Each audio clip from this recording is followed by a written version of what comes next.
وبركاته. إن الحمد لله نحمده ونستعينه ونستغفره ونعوذ بالله من شرور أنفسنا وسيئات أعمالنا. من يهده الله فلا مضل له ومن يضلل فلا هادي له. أشهد أن لا إله إلا الله وحده لا شريك له وأشهد أن محمدا عبده ورسوله لا نبي بعده. قال الله جل وعلا: يا أيها الذين آمنوا اتقوا الله حق تقاته ولا تموتن إلا وأنتم مسلمون. أما بعد فإن أصدق الحديث كتاب الله وخير الهدي هدي محمد صلى الله عليه وسلم وشر الأمور محدثاتها وكل محدثة في الدين بدعة وكل بدعة ضلالة وكل ضلالة في النار. Jamaah yang dimuliakan Allah, alhamdulillah pada kesempatan yang baik ini kita akan memulai bacaan kita dengan sebuah kitab yang berjudul Al-Muntaqa min Minhajil I'tidal fi Naqdi Kalami Ahli Rafdi wal I'tizal. Kitab ini adalah ringkasan dari sebuah karya yang sangat terkenal yang ditulis oleh Syekhul Islam Ibnu Taimiyah. Syekhul Islam Ibnu Taimiyah adalah ulama Hambali yang sangat mumpuni dalam semua bidang ilmu, terutama dalam hal masalah akidah. Beliau Syekhul Islam Ibnu Taimiyah menulis sebuah kitab yang judulnya itu beraneka ragam karena masing-masing murid itu memberikan nama terhadap apa yang ditulis oleh gurunya, dan di antara nama yang ditulis adalah Minhajul I'tidal fi Naqdi Kalami Ahli Rafdi wal I'tizal. Ada yang menulis dengan Minhajus Sunnah fi Naqdi ala Ahli Rafdi wal Qadariyah.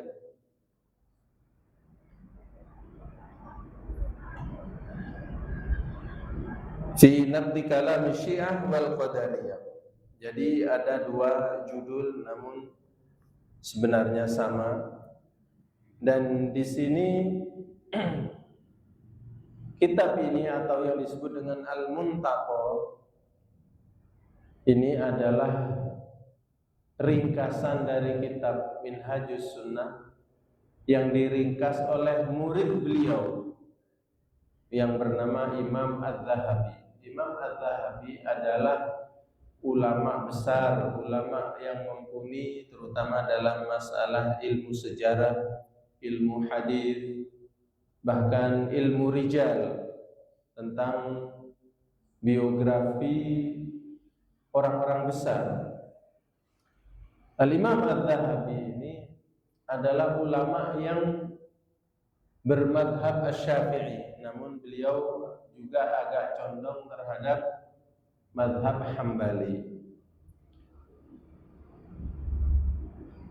Minhajus Sunnah ini berjilid-jilid. Yang saya punya itu kalau enggak salah ada mungkin 12 jilid. Namun diringkas oleh muridnya ini Al-Imam Az-Zahabi hanya dengan satu kitab. Di sini kita akan membaca muqaddimah yang ditulis oleh Al-Imam Az-Zahabi. Beliau mengatakan Bismillahirrahmanirrahim wa bihi nasta'in. Dengan menyebut nama Allah yang Maha Penyayang dan Pengasih, dan dengan Bismillah tersebut kita meminta pertolongan. Alhamdulillah al-munqidhi minadh dhalal. segala puji bagi Allah yang menyelamatkan dari kesesatan, al-mursyidi ilal haq, yang memberi petunjuk kepada kebenaran, al-hadi may yasha'u ila siratihil mustaqim, pemberi petunjuk bagi orang yang ia kehendaki kepada jalannya yang lurus. Amma ba'du, fahadhihi fawaidu wa nafaisu ikhtartuha min kitab Minhajul I'tidal fi naqdi kalami ahli rafdi wal i'tizal. Kemudian ini adalah beberapa faedah dan hal-hal yang sangat berharga yang saya pilih dari sebuah kitab Minhajul I'tidal fi naqdi kalami ahli rafdi wal i'tizal. Ta'lifu syekhina. Kitab ini adalah karangan dari guru kami, Al-Imam Al-Alim, adalah seorang imam yang mumpuni, Abul Abbas Ahmad bin Taimiyah rahimahullah. Adalah Ahmad bin Taimiyah rahimahullah. Fadzakara annahu uhdira ilaihi kitabun li ba'di ar-Rafidhah fi asrina. Kemudian Syekhul Islam Ibnu Taimiyah, kata muridnya ini, beliau menyebutkan bahwasanya didatangkan kepadanya itu sebuah kitab, yang mana kitab ini ditulis oleh sebagian dari tokoh-tokoh ulama Rafidhah fi asrina, yaitu di zaman kami, yakni Ibn al-Mutahhar. Ulama Syiah di zaman sekarang, kata Imam Az-Zahabi, itu namanya Ibnul Mutahhar. Ibnul Mutahhar ini namanya adalah Hasan bin Yusuf bin Ali al-Mutahhar al-Hilli. Beliau ini hidup di zaman 600-an Hijriah. Beliau ini adalah salah satu tokoh yang sangat mumpuni dalam agama Syiah Rafidhah. Bahkan beliau ini termasuk ulama yang mempengaruhi seorang penguasa di Persia, yang mana pada awalnya Raja Persia ini beraliran ahli sunnah wal jamaah. Akan tetapi dalam sebuah kejadian dia minta fatwa, namun keliru. Minta fatwanya ini kepada Ibnul Mutahhar, sehingga Ibnul Mutahhar dengan fatwanya itu akhirnya sang raja ini menjadi kagum, dan akhirnya dia mengikuti semua fatwa-fatwa dari Ibnul Mutahhar ini. Munafiqan li hadhil bid'ah, yang mana Ibnul Mutahhar ini adalah orang yang gemar mempromosikan dagangannya. Apa dagangannya itu? Adalah yad'u ila madhabil imamiyah, yang terus mengajak kepada madhab imamiyah, ahlil jahiliyah, kata Imam Az-Zahabi atau Syekhul Islam Ibnu Taimiyah, madhab jahiliyah. Kenapa dibilang madhab jahiliyah, jamaah? Karena semua ajaran-ajaran yang terkandung di dalam madhab al-imamiyah itu sangat bertentangan dengan syariat Islam. Hampir 100% itu menyelisihi, sehingga dikatakan ini adalah mazhab jahiliyah. Karena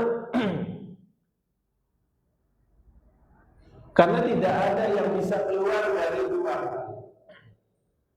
Imma kebenaran, yaitu Islam, imma kesesatan, yaitu jahiliyah.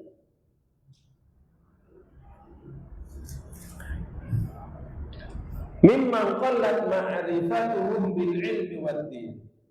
Nah, promosi yang digembar-gemborkan oleh Ibnul Mutahhir ini itu sangat laku dan laris, terutama kepada orang-orang awam yang keilmuan dan agamanya itu rendah, itu seringnya terkecoh dan kagum dengan apa yang disampaikan oleh Ibnul Mutahhar. Wasfasannafahu lil malikil ma'ruf alladhi sammahu fihi Khudabanda. Kemudian Ibnul Mutahhar ini menulis sebuah kitab. Itu tujuannya untuk diberikan kepada seorang raja yang terkenal di zaman itu yang bernama Khudabanda. Khudabanda ini bahasa Persia yang artinya itu adalah Abdullah. Khudabanda ini, kalau kita telusuri nasabnya, dia ini adalah turunan dari Genghis Khan, keturunan yang keenam. Genghis Khan ini adalah seorang panglima besar yang mampu meruntuhkan Daulah Abbasiyah. Dari Mongolia, ia ini membawa tentara masuk ke Irak dan mampu meruntuhkan Baghdad dan menghancurkan Daulah Abbasiyah dan menguasai daerah Persia. Tentu di antara sebab keruntuhan Daulah Abbasiyah ini termasuk datangnya kekuatan besar dari luar, yaitu dari negara Mongolia yang dipimpin oleh Genghis Khan. Namun perlu kita ketahui, kedatangan mereka itu tentu ada yang mengundangnya. Siapa yang mengundang? Tentu adalah orang-orang Syiah, musuh dalam selimut pada kekhilafahan Abbasiyah, yaitu tatkala dipimpin oleh Al-Mu'tasim Billah. Kekuatan Daulah Abbasiyah itu mulai tergerus, baik secara intern ataupun eksternal.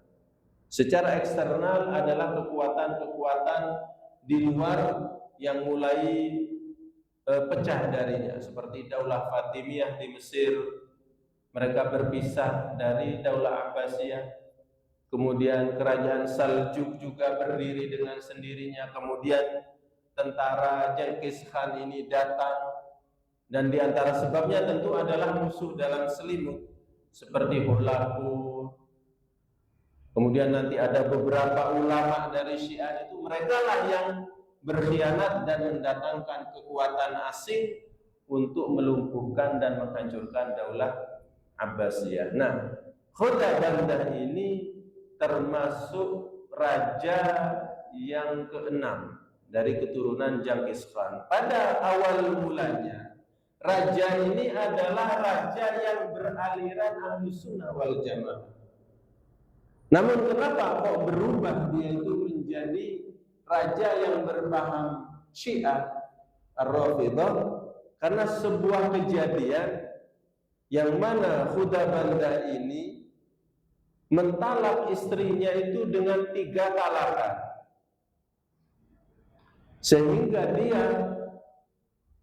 namun dia menyesal karena telah menceraikan istrinya itu dengan 3 kali, sehingga dia meminta fatwa kepada para ulama yang ada di situ. Namun semua ulama itu memfatwakan tidak boleh rujuk kecuali setelah istrinya itu menikah dengan laki-laki lain. Namun ada seseorang yang alirannya berbeda dengan Ahlus Sunnah menyarankan supaya meminta fatwa kepada Ibnul Mutahhar. Akhirnya Ibnul Mutahhar ini dipanggillah, kemudian dimintain fatwa. Apa fatwanya tatkala Ibnul Mutahhar ini dimintain fatwa, dia bertanya kepada raja ini, apakah Anda tatkala mentalak istri Anda itu ada dua saksi yang menyaksikan ketika Anda mentalaknya? Oh, tidak ada.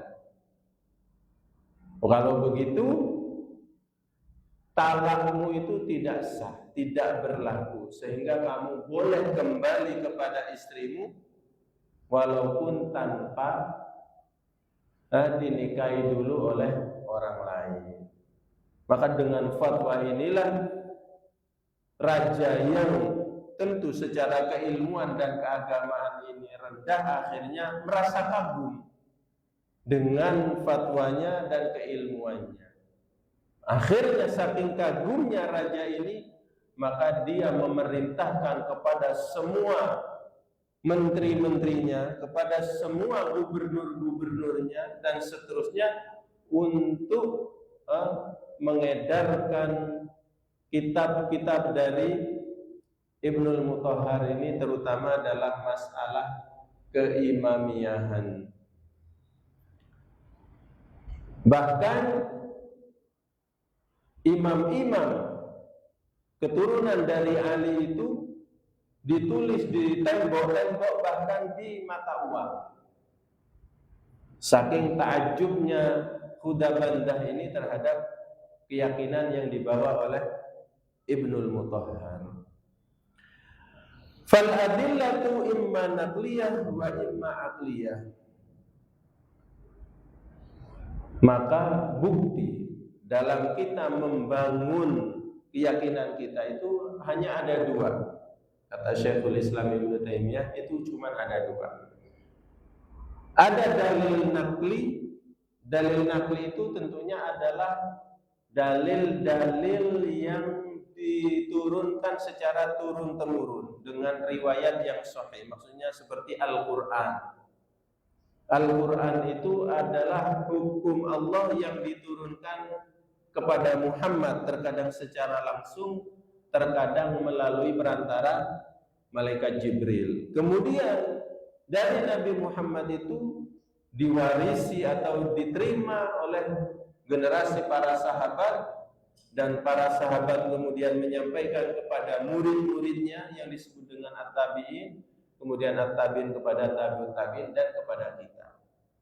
Itu naqliyah. Yang kedua adalah hadis.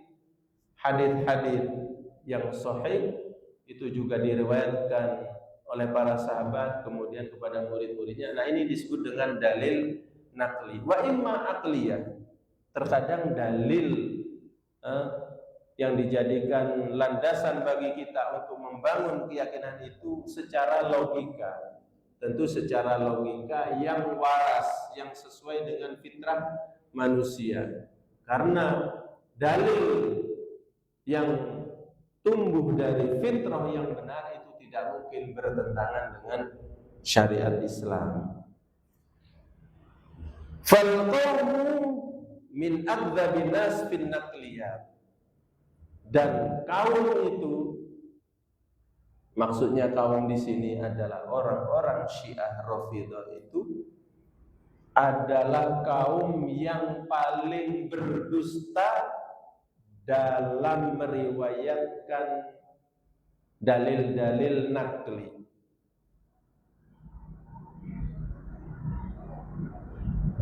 Wa ajhalin nas fil aqliyah, dan mereka ini adalah manusia-manusia yang paling bodoh secara logika. Karena keyakinannya itu sangat bertentangan dengan akal sehat. Walihada kanu indal ulama'i ajhalat qawaid. Sehingga kalau kita membaca dan melihat bagaimana pandangan-pandangan para ulama, maka kita dapati mereka akan memvonis orang-orang Syiah Rafidhah itu adalah kelompok yang paling bodoh. Wa qad dakhala minhum 'ala ad-dini minal fasad ma la yuhsihi illa rabbul ibad. Dan telah banyak masuk dari mereka atas agama ini dari kerusakan-kerusakan yang sangat banyak. Saking banyaknya mungkin manusia tidak bisa menghitung dari kerusakan tersebut kecuali Allah Subhanahu wa ta'ala. Wal Nusairiyah wal Ismailiyah wal Batiniyah min babihim dakhalu. Dan kelompok Nusairiyah. Kelompok Nusairiyah ini adalah kelompok yang banyak ada di negara Syam. Kelompok Nusairiyah ini disebut oleh para ulama dengan Alawiyin. Yang mana pendirinya itu adalah Muhammad bin Nusair An-Numairi. Bagaimana pandangan-pandangan mereka dalam masalah agama? Mereka adalah orang-orang yang hulu, yang keterlaluan dalam membangun keyakinannya. Apa keyakinannya? Di antaranya meyakini bahwasanya Ali itu sebenarnya Tuhan. Ali itu sebenarnya Allah Subhanahu wa ta'ala, namun menjelma kepada manusia. Wal Ismailiyah, dan juga kelompok Ismailiyah. Kelompok Ismailiyah ini juga adalah kelompok dari orang-orang Syiah yang juga hulu, ya, yang muncul pada abad kedua Hijriah. Jadi sekitar tahun 200-an Hijriah itu muncul kelompok ini. Dan kelompok ini juga adalah kelompok Syiah yang sangat hulu, sama keyakinannya itu dengan Nusairiyah tadi, meyakini bahwasanya Ali itu adalah Tuhan. Namun bedanya dengan kelompok Syiah Rafidhah itu hanya pada imam yang ke-6. Pada imam yang ke-7. Yang mana kelompok ini meyakini bahwasanya imam yang ma'sum yang ke-7 itu adalah Muhammad bin Ismail, putra dari Ja'far As-Shadiq. Yang berhak melanjutkan keimaman itu adalah Muhammad bin Ismail. Namun Syiah Rafidhah bukan ini yang dianggap penerus keimaman itu. Yang mereka yakini adalah Musa Al-Kadzim.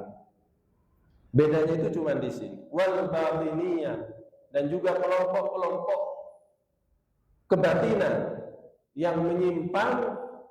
Dari mana mereka itu atau penyimpangan-penyimpangan tersebut? Tentu dari orang-orang Syiah tadi. Dari apa yang ditulis oleh ulama-ulama mereka seperti Ibnul Mutahhar ini.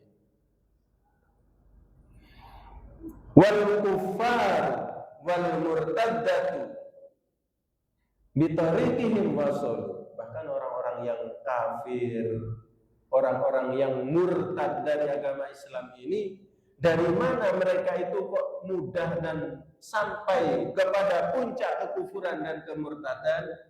Karena mereka mengembalikan keyakinan itu terhadap apa yang ditulis oleh ulama-ulama Syiah. Fastawlaw ala biladil Islam, sehingga mereka itu terus menguasai negara-negara Islam. Kenapa? Karena mereka itu sangat gencar mempromosikan keyakinan-keyakinan. Wasabaul harim, bahkan mereka tidak segan-segan menawan wanita-wanita yang haram bagi mereka. Wasafaqud damal haram, bahkan mereka itu tidak segan-segan menumpahkan darah yang haram. Kenapa? Karena meyakini selain mereka itu adalah kafir. Wa hadzal musannifu, dan penulis ini, maksudnya penulis di sini adalah Ibnul Mutahhar. Sama kitabahu, yang memberikan nama kepada kitab yang dia tulis itu Minhajal Karamati fi Ma'rifatil Imamah. cara mendapatkan kemuliaan dalam mengetahui keimaman. War-rafidhatu qad syabahul yahuda fil khubthi wal hawa. Dan orang-orang Rafidhah itu sangat mirip secara kebusukan tabiatnya dan hawa nafsunya itu sama persis dengan orang-orang Yahudi. Kenapa? Karena memang mereka lah penciptanya. Agama Rafidhah ini adalah agama yang diciptakan oleh orang-orang Yahudi. Wa syabahun nasara fil ghuluwi wal jahli. Namun orang ini serupa dengan orang-orang Nasrani dalam masalah apa? Ghulu. Berlebih-lebihan dalam keyakinan terhadap seseorang yang dianggap maksum. Kalau orang-orang Nasara berlebihan dalam memberikan sikap kepada Isa ibnul Maryam. Tapi kalau orang-orang Rafidhah, mereka ghulu dalam mensucikan para imam-imamnya. Wal jahal, kebodohannya mirip, sama, serupa. Kenapa? Karena mereka itu membangun keyakinannya itu atas dasar kebodohan, atas dasar dalil yang tidak pasti. Wa hadzal musannifu salaka maslaka salafihi. Dan Ibnul Mutahhar di sini dalam menulis kitabnya itu tentu mengikuti apa yang sudah dipakai oleh orang-orang sebelumnya, dari gurunya tentunya, Kabni Nu'man al-Mufid. Seperti apa yang dilakukan oleh Nu'man al-Mufid. Nu'man al-Mufid tentunya adalah seorang tokoh atau ulama mereka dari Irak. Wal Qarajuki, dan juga Qarajuki adalah tempat yang berada di daerah Irak. Wa Abil Qasim al-Musawi, dan juga Abul Qasim. Ini adalah tokoh-tokoh ulama Syiah Rafidhah. Wa Tusi. Nah, At-Tusi ini namanya adalah Muhammad bin Hasan al-Khawjah At-Tusi. At-Tusi ini termasuk tokoh orang-orang Syiah Rafidhah yang berkhianat kepada Daulah Abbasiyah dan termasuk orang yang mendatangkan tentara Mongolia. Fa innar Rafidhata fil asli laisu ahla khibratin bi tariqil munadharah. Sesungguhnya orang-orang Rafidhah itu pada asalnya mereka itu bukanlah ahli, tidak memiliki keahlian, tidak memiliki ilmu dalam hal berdebat. Kenapa? Karena ilmunya mereka itu tidak kokoh. Dalil yang mereka pakai itu hanyalah dari katanya. Riwayat yang paling mereka pakai itu adalah riwayat dari orang-orang yang memiliki rasa benci yang sangat besar kepada sahabat Nabi, maka riwayatnya pasti diterima.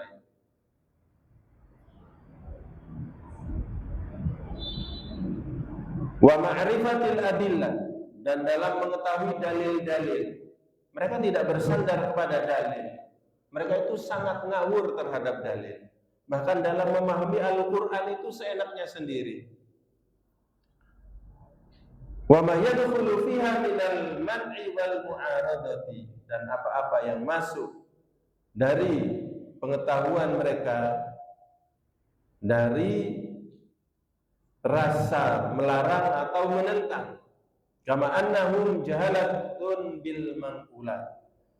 Seperti halnya mereka itu sangat bodoh dalam dalil-dalil yang diriwayatkan. Wa inna ma umdatuhum ala tawarikhi munqati'atil isnad. Bahkan sandaran mereka dalam beragama itu adalah sejarah-sejarah yang secara sanad itu terputus.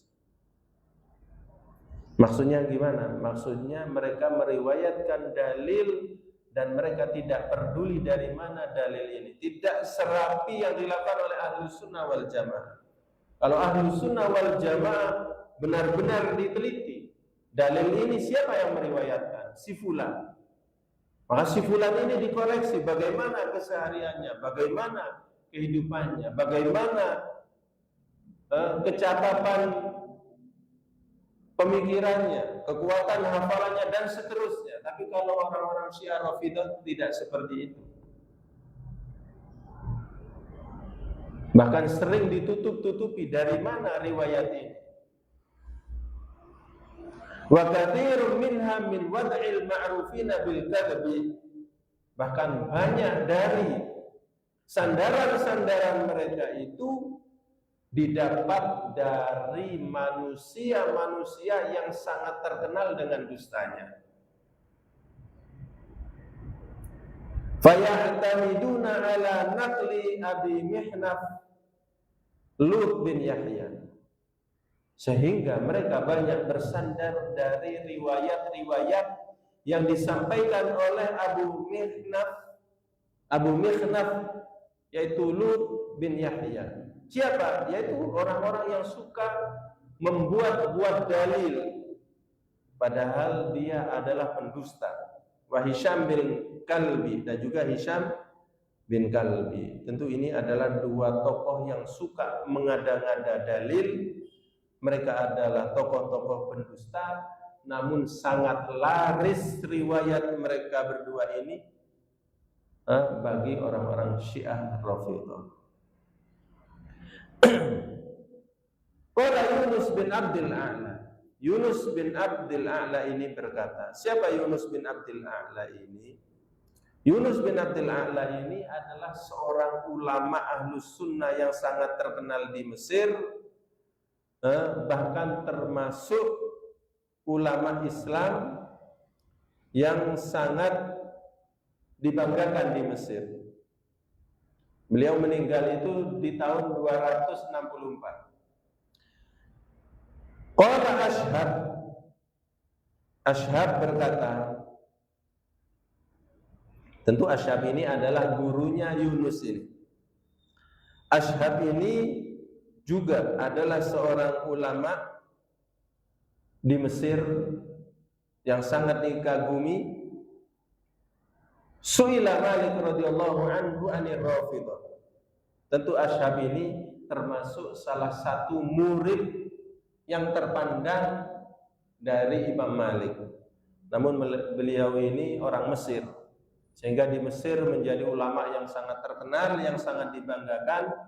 Dan ulama Ashhab ini pernah bertanya kepada gurunya Imam Malik tentang orang-orang Rafidhah.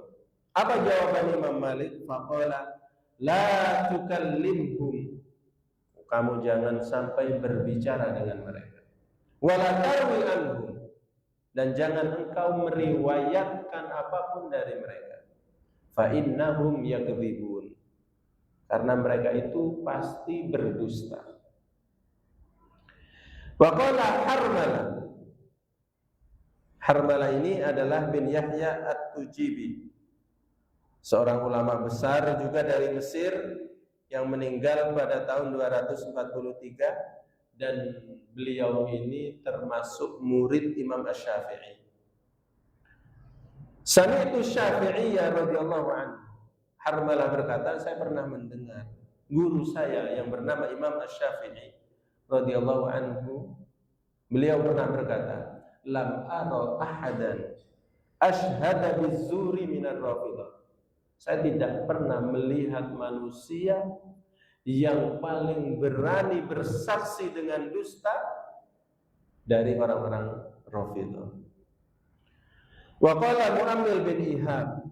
Mu'ammil bin Ihab ini tentu seorang ulama hadis juga. Bahkan beliau ini termasuk gurunya Imam Abu Dawud dan Imam An-Nasai. Sami'tu Yazid bin Harun. Saya pernah mendengar dari guru kami yang bernama Yazid bin Harun. Yazid bin Harun ini tentu adalah ulama hadis yang sangat terkenal. Bahkan beliau ini termasuk gurunya Imam Ahmad bin Hanbal. Dan Yazid bin Harun ini kalau dia memberikan ceramah muhadharah, yang hadir itu 70.000 ulama ahli hadis. Yaqulu, Yazid bin Harun berkata, yuktabu an kulli mubtadi'in idza lam yakun da'iyatan. Ilmu itu bisa ditulis, bisa diriwayatkan walaupun dari ahli bid'ah. Dengan catatan ahli bid'ah ini bukanlah seorang da'i, seseorang yang mengajak kepada kebid'ahan. Dia pelaku bid'ah, tapi dia tidak mengajak-ngajak kepada kebid'ahan. Boleh kamu mencari ilmu dari situ. Boleh kamu menulis, meriwayatkan ilmu dari ahlu bid'ah dengan catatan dia tidak mengajak kepada kebid'ahannya. Illa ar-Rafidhah, kecuali orang yang cenderung memiliki keyakinan Rafidhah. Jangan sampai kamu mengambil apapun darinya. Fa innahum yakdzibun, karena mereka itu adalah para pendusta. Maksudnya belum. Betul.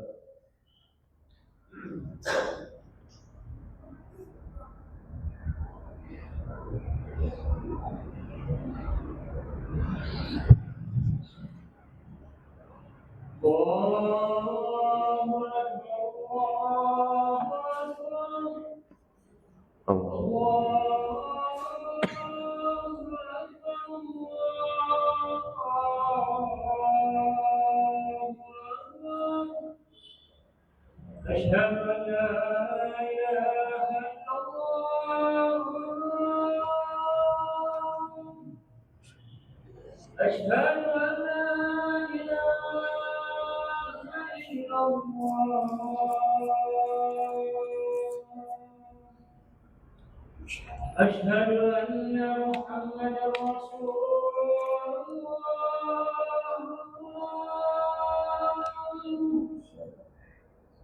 أشهد أن محمدا رسول الله.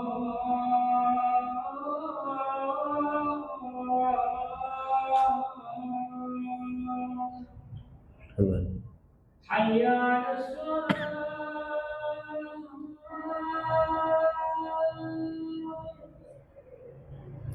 حي على الصلاة.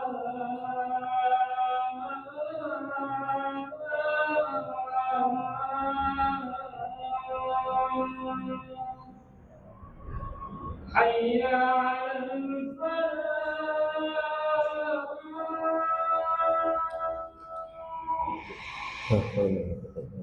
حي على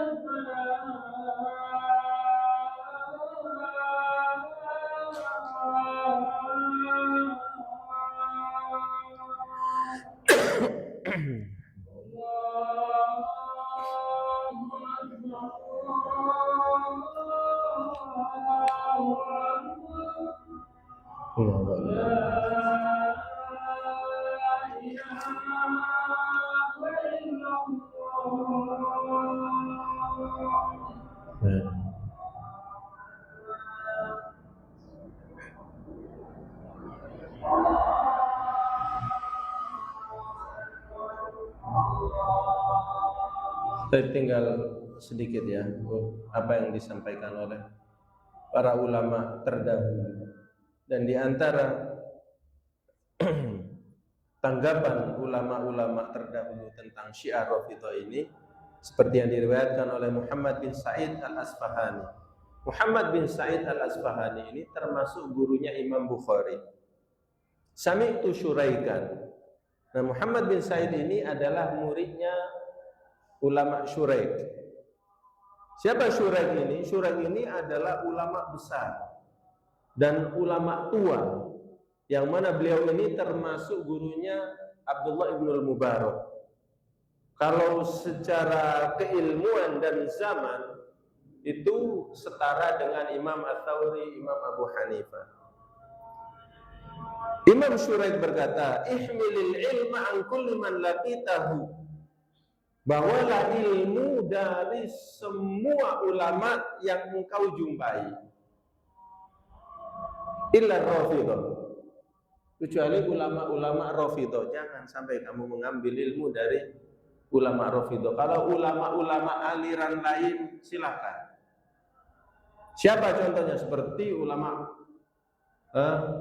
Mu'tazilah, ulama Khawarij. Kenapa? Karena firqah sesat selain Rafidhah, mereka itu sangat meyakini bahwasanya dusta itu adalah dosa besar. Itu adalah aib. Yang menganggap bukan aib, bahkan itu bagian dari agama, itu hanyalah orang-orang Rafidhah. Fa innahum yad'una al-hadith wa yattakhidunahu dinan. Sesungguhnya orang-orang Rafidhah itu adalah mereka manusia-manusia yang suka membuat-buat hadits palsu dan menjadikannya sebagai agama. Jadi rata-rata hadits yang maudhu itu kebanyakan hasil buatan dari orang-orang Syiah. Kemudian yang terakhir di sini yang disebutkan oleh Syekhul Islam Ibnu Taimiyah adalah riwayat dari Abu Muawiyah. Siapa Abu Muawiyah? Tentu adalah seorang ulama hadis yang meninggal pada tahun 195 Hijriah. Sami'tul A'mash. Al-A'mash ini tentu adalah seorang ulama hadis juga yang disebut dengan Imam Sulaiman bin Mihran.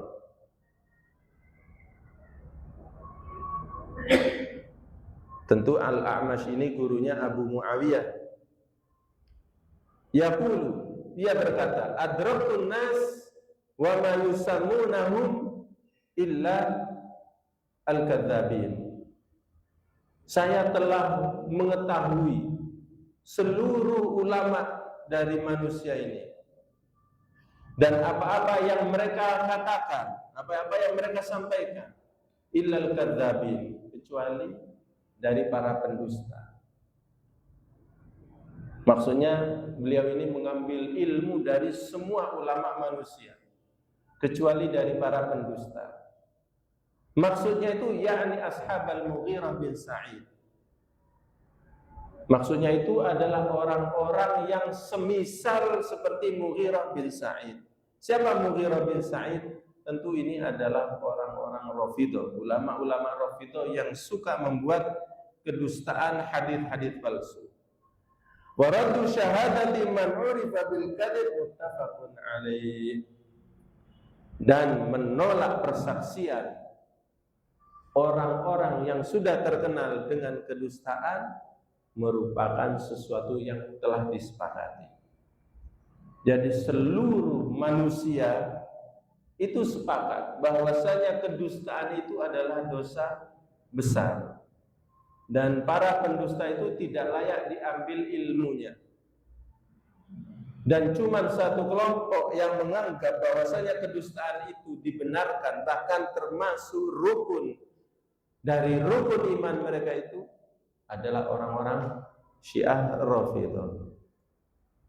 Baik, kita cukupkan sekian. Insyaallah untuk berikutnya adalah pandangan-pandangan para ulama atau sikap orang-orang Syiah Rafidhah bahwasanya dusta. Yang disebut dengan taqiyah itu terkadang menjadi wajib bagi mereka. Bahkan taqiyah termasuk salah satu rukun dari rukun-rukun iman. Sehingga kalau nanti kita terus menggali tentang keyakinan orang-orang Syiah Rafidhah ini, benar-benar kita akan memahami bahwasanya Islam dengan mereka itu sangat bertolak belakang. Baik, kita cukupkan sekian. Subhanakallahumma wa bihamdik, asyhadu an la ilaha illa anta astaghfiruka wa atubu ilaik. Wassalamualaikum warahmatullahi wabarakatuh.